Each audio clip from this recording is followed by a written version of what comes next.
invisible problems, and we've grown up aspiring to be our idols, and that's dangerous. I mean, aspiring to achieve great things is fine, but aspiring to be our idols is dangerous. It's dangerous to want to be someone you're not. It's also not possible, but it's dangerous. And social media has glamorized the lives of a few, and we get to see their nice cars and their holidays and their wonderful lifestyle, and we want that.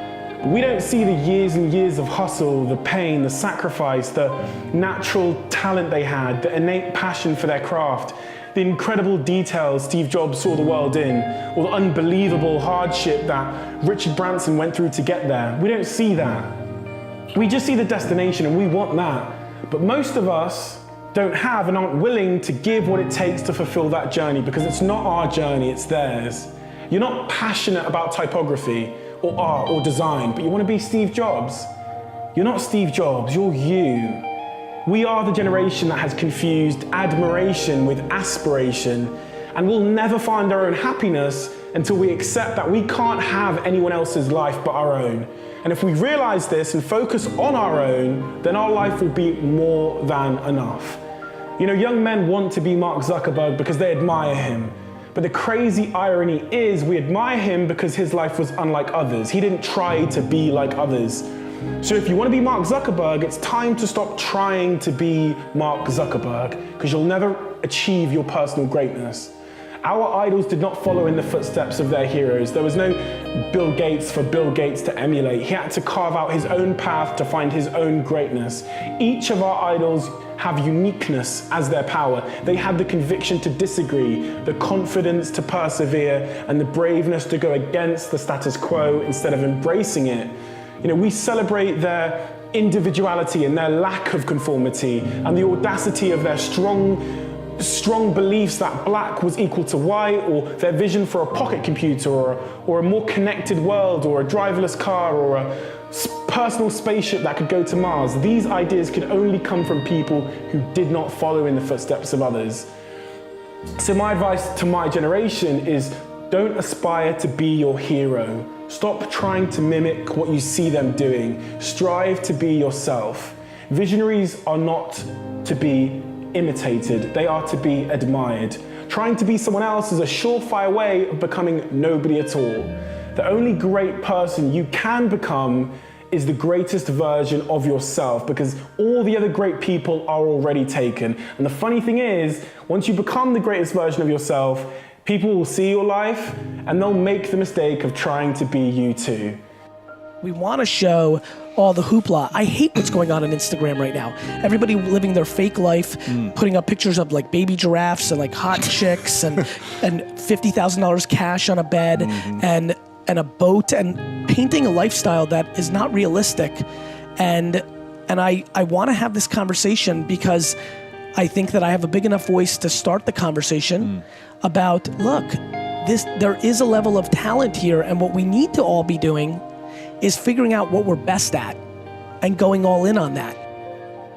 People who were great at their craft became great, and if you read their stories, you'll learn that obviously it's not like one of the people who talks about is Leonardo da Vinci. It's not like Leonardo da Vinci woke up one day and was painting incredible paintings. Like, there was this long process of apprenticeship and this long period of suffering. Even the fact that da Vinci was like an illegitimate child, so he didn't have all the rights and privileges of having like some of the more noble professions, so he had to go into art, and because he had to go into art and he wasn't allowed to like live in his father's house, he had to study and become an apprentice, and he went through this whole process. And the idea of mastery, I think, a lot is lost on our generation. The idea of becoming really, really good at something. And you can tell that because of the social media use that we have, and because of the way that our attention, the arc of our attention now, and how short that arc is. We're losing our ability to focus deeply on something even when it's boring.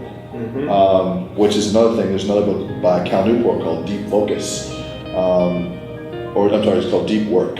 And it just talks, again, kind of links in with mastery, talking about the ability to go deep, to go really deep on a skill that you're trying to build, or go deep in a path you're trying to take in your life. We don't accept boredom anymore. No, we don't. And we've made in our minds, we've somehow confused passionate with entertaining. Oh yeah. Right? So like that means if I'm so passionate about this thing, like, but that means I need to be entertained by it all the time. No, it takes a lot of work to get good at something, and that means struggle, that means hardship, and that means a lot of boredom. Yeah. And with all these fucking distractions, I mean, look, I have 2 phones, I've got a laptop, you've got the phones, like, there's all these distractions coming at us that are just begging for our attention, that it's so easy to give up at every moment, and therefore we feel like, oh, we're let down, we're not making It's hard to go deep. It's hard to go deep. It's really hard to go deep and to focus on something. And then you place that within the context of like, everything that I was talking about. Most of things that happen in life you have no control over. You don't control your parents, where you're born, when you were born, what era, really what schools you go to, anything like that. And then beyond that, just things happen to you. And so the way I look at it, maybe 95, 96% of what happens in life you have no control over. It's just circumstances coming at you. But you have a little margin of control. And power is the ability to increase that tiny little margin to 4, 5, 6%. And how do you increase that margin of control over circumstances, over people? Well, the gist of it is controlling yourself. Self-mastery. Power begins from within. If you're aware of who you are, if you're aware of what you're good at, what you're not good at, if you're able to see how emotions kind of govern your life, if you can learn what your weaknesses are and how to control them, you can't ever get complete control, but awareness is almost enough. Slowly through this process of knowing who you are and understanding other people and how they operate so you don't make stupid mistakes in life, you can increase that little tiny margin more and more and more, and you will be a person of power. The capacity to strengthen and increase your hunger is the one common denominator amongst the most successful people. Richard Branson's a good friend of mine, and Peter Guber, Steve Wynn, all these guys, they've never lost their hunger. Most people are hungry to achieve a certain amount, make a certain amount of money, and then they get comfortable and relax, or to get a certain level of fitness, and then they relax. But Richard is as driven today as when he was 16 years old starting. I mean, he's like on fire, and he's 65 years old. Warren Buffett is 85 years old. He's as driven today as when, he began the journey, right? And so people that have that hunger, I believe intelligence, I love people that are wickedly smart. Yeah. And I work to be wickedly smart by educating and training myself and so forth and training my brain. But there's a lot of intelligent people who can't fight their way out of a paper bag, right? Absolutely. Hunger is the ultimate driver, because if you're hungry, you can get the strategy, you can get the answer. If you can't model it, you can find it. So hunger. Understand yourself. That's step one. If you don't understand yourself, if you don't really embody that Da Vinci quote about the greatest form of mastery is mastery over oneself, if you don't embody that, you're in real trouble. And the reason is it's going to stop you from seeing opportunities to learn. Well, I think passion is dangerous, right? So throughout philosophy, especially in Stoic philosophy, they warn against the passions, like lust, greed, anger, fear. Historically, passion has meant extreme emotions. Yes. And so I tend to gravitate towards that definition. But I think purpose is better than passion. Right? Because passion is... It's like a mission. Yeah, passion is like, I like this, it feels good, I want to do this. Uh-huh. Purpose is, here's what I'm trying to accomplish, here's why it's important, and I'm not going to stop until it's done. Mm-hmm. Like, who would you rather have work for you?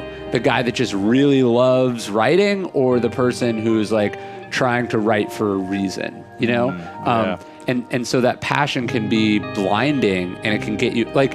It's not enough just to love something, or else everyone would do what they love. You also have to be good at it, and you also have to know how to make smart decisions and how to plan. I mean, a lot of people, I think, don't know what their purpose is. Sure. They don't know how to discover it.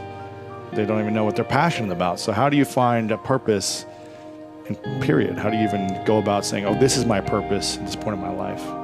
Yeah, well, I think one of the reasons that people like to say find your passion is that it sounds really smart, and you don't, like, no one's like, okay, then what, right? Like, it's just like, it's like, do what you love, okay, then how?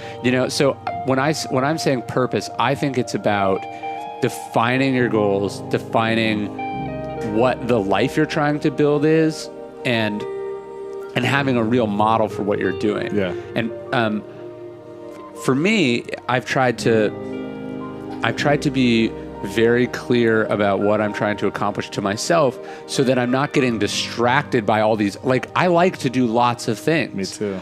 But you got to pick one to really get good at it, you know? And it's like, if you're doing this thing because it means something to you and you know exactly what success looks like for you, it's nice because then you're not as distracted by the fact that so-and-so is posting photos of them surrounded by $100 bills on Instagram or on a yacht in Ibiza or whatever. You know, you want to make sure that you're not comparing yourself to other people. You want to compare yourself against the progress you've made for whatever your purpose is. Most people after. never do that. That's the best not. way to compare yourself, as to how far you've come or what Yes. you've created, as opposed to what everyone else has created around you. Well, you probably learned that in sports, right? Where it's like, it's not about what other players are doing. It's about whatever The you're progress from the capable previous of. game or the previous Yes. week or what we've done. Yeah. Right. Getting closer to our goal or to our vision. But everyone has their demons and battles. Of course. It doesn't matter if they're like the richest person or the most successful or the most good looking or Yes. the most athletic. There's some battle I feel like we're always facing. Yeah. It's hard to just be like, I've got it all figured out in all areas of my life. I don't know. Have you met anyone who's just like, everything's figured out? Like, Well, I would say don't have any challenges. I would say the people who you feel like have it most figured out are probably struggling the deepest, the most. because you don't know what each person is wrestling with inside. You don't know if that beautiful celebrity is wrestling with an eating disorder. You don't know if that guy worthiness or whatever. Yeah, you don't know if that guy who seems like he has a happy family is miserable and cheats on his wife. You know, you don't know if that person who sold millions of albums feels like a failure because their parents never told them they love them. You know, you don't know what people are struggling with, and it's like, so it's like you can't compare yourself to them because you don't know what it costs them. Do you know what I mean? You don't know what's inside. Yeah. I think Instagram ruined most people's social perception of themselves and each other. It's really easy to see others who are doing well and feel this core of anxiety in the pit of your stomach, this core of inadequacy because others seem to be always doing better than you, driving a nicer car, wearing better clothes, have a hotter girlfriend or boyfriend, have more fun at work. They're not even working. What are they doing? I look at some of these people on Instagram, I think, man, how do you live? Because I don't ever see you doing anything that's remotely looking like work. The reality is, I mean, if you look around across campus, you know, I have fun here on a daily basis, but I'm working. Like, I'm at the computer, I'm working. And I think that it's easy to get jealous of people who seem to be doing really well and think, why not me? You know, what's wrong with me? Once you stop thinking like that, and once you kind of detach the negative emotions from people who are successful and succeeding, it makes room for you to feel better about yourself. And it doesn't put a lot of pressure on you, or puts less pressure on you to be perfect. When people who succeed and successful people inspire you, it makes you start to think about how you can do the things they're doing, rather than think about why you're not able to do them, right? So it's less about competition and more about, you know, creativity in terms of how you're gonna solve your problem. Jealousy never helped anybody, man. And I'm not saying the whole like, oh, you know, if you don't have haters, you ain't doing well. I'm just talking from a basic human level. Nelson Mandela supposedly said this. He said, you know, jealousy or hatred is like drinking poison and expecting it to kill your enemies, right? That's the way you have to think about that feeling of jealousy when other people are doing well. Don't do it. Look at it, become inspired by it, and learn to live your own life better. We humans tend to fixate on what we can see with our eyes. It is the most animal part of our nature. When we look at the changes and transformations in other people's lives, we see the good luck that someone had. We see the book or the project that brings the money and the attention. In other words, we see the visible signs of opportunity and success. What really allows for such dramatic changes are the things that occur on the inside of a person and are completely invisible. The slow accumulation of knowledge and skills, the incremental improvements in work habits and the ability to withstand criticism. Any change in people's fortune is merely the visible manifestation of all of that deep preparation over time. By essentially ignoring this internal invisible aspect, we fail to change anything fundamental within ourselves. And so in a few years' time, we reach our limits yet again, we grow frustrated, we crave change, we grab at something quick and superficial, and we remain prisoners forever of these recurring patterns in our lives. The answer, the key to the ability to transform ourselves is actually insanely simple, to reverse this perspective. Stop fixating on what other people are saying and doing, on the money, the connections, the outward appearance of things. Instead, look inward. Focus on the smaller, internal changes that lay the groundwork for a much larger change in fortune. It is the difference between grasping at an illusion and immersing yourself in reality. And reality is what will liberate and transform you. This too shall pass. Whatever you're feeling, whether you're feeling great or whether you're feeling terribly, it's going to pass. But if truly you could never feel good about yourself ever again, why would you want to go on? Even serving other people, you do it in part because of how beautiful it feels. So helping people understand that that will pass, that there will be something beautiful again waiting for them, but that what you build your self-esteem around, what that ego is tied to is absolutely critical, because if you tie it to being right, if you tie it to being good, if you tie it to being pious, if you tie it to anything that is fragile or tenuous, it can go away, and then your ego is damaged, and then the psychological immune system kicks in, and then you start making really weird choices. So build your ego around something positive. Build your ego around something that is truly anti-fragile. Something that's anti-fragile is not something that's resilient. Resilient things are still defined by their breaking point. Their breaking point just happens to be far away.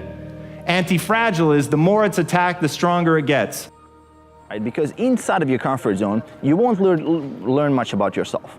Right? If you're just doing some stuff, that is just random stuff that is not challenging you, you won't really get those lessons. To get a good lesson in life, it actually takes a little bit of pain, a little bit of suffering, a little bit of failure, and a little bit of getting outside of that comfort zone. And actually, the more you exit the comfort zone in that healthy way, you don't want to go too far out to go to that red alert. You want to still be in that yellow alert, as you said. And once you exit a little bit, you will just exit enough to be able to learn, to be able to realize lessons that are helpful for you. And that's the third part that is important to understand, is that you can only learn about yourself through challenges, through exiting the comfort zone. You won't learn much through theory. You will only learn through action. Through theory, I mean, you can gather information, you can gather ideas how to take action better, but it's not going to replace action itself. And you know this. I mean, everybody who's been through college, I mean, I got a master's in computing, all that theory that I knew and that I learned and all that stuff, now I can Google in 5 minutes. Right? In 5 minutes, I can Google my entire college. What does that give me? Pretty much nothing. But all the practical stuff that I learned, the theory that I've applied, the ideas that I've kind of went through my own life that I've applied, and I put in my own work in there, my own effort, I remember every single detail of that. And that's what it's coming down to. It's about you taking ideas, applying them as a little scientist, doing a little bit of experiment, realizing that feedback, making sure that you are moving forward, that you are aware, that you have raised that level of awareness, so you're not that person who's just living in a daze, who doesn't know what's going on. And once you get there, that's where the magic happens. So you just have to make micro adjustments.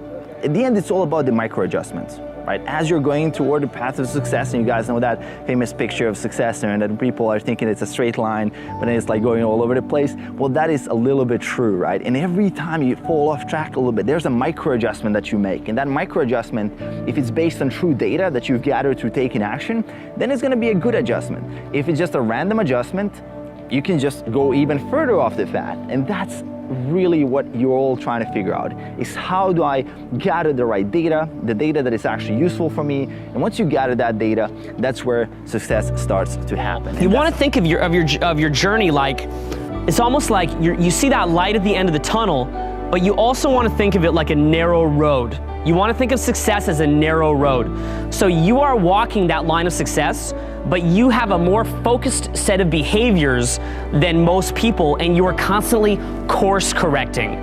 So you're learning from where you fucked up, and you're taking the lesson and then course correcting again and again and again and again. And you know who I actually kind of learned it from? It was interesting.